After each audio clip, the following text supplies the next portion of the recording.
প্রিয় দর্শক, ঢাকাই সিনেমা শীর্ষ তারকা শাকিব খানের সোলজার সিনেমার নতুন আলোড়ন সৃষ্টি করার মতো একটি জিনিস আজ খুবই শীঘ্রই আসতে যাচ্ছে। আপনারা কি জানেন?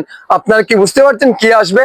মানে ভাই, শাকিব খান মানেই হচ্ছে একটা অন্যরকম আলোচনা, অন্যরকম একটা ঝড় তোলা সোশ্যাল মিডিয়া।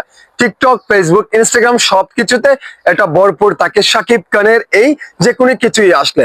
শাকিব খানের সোলজার সিনেমার এই যে লুকটি মারাত্মক লেভেলের আকর্ষণীয় করে ফেলছে ভাই। এরকম যে লুক, কারণ কখনো ভাবি নাই এই প্রকারের লুকটা আসবে শাকিব খানের সোলজার সিনেমায়।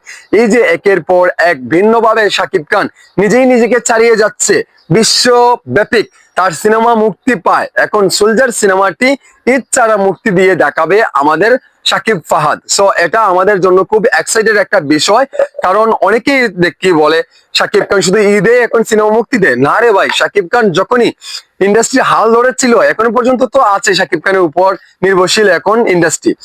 বছরে 10 থেকে 12টি সিনেমা করতো, কিন্তু এখন ভালো মানের সিনেমা 2 থেকে 3টি সিনেমা বছরে করে, কিন্তু ঈদ ছাড়া সিনেমাতেই থাকে। আপনারা গত সময়ে দেখেছেন ঈদ ছাড়া দিয়েছে, কিন্তু সিনেমা আরো দিবে।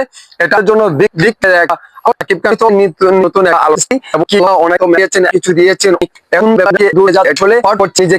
এখন মিডিয়ার পাড়া বলেন এবং কিছু অনেক ভালো করে, ভালো সুস্থ।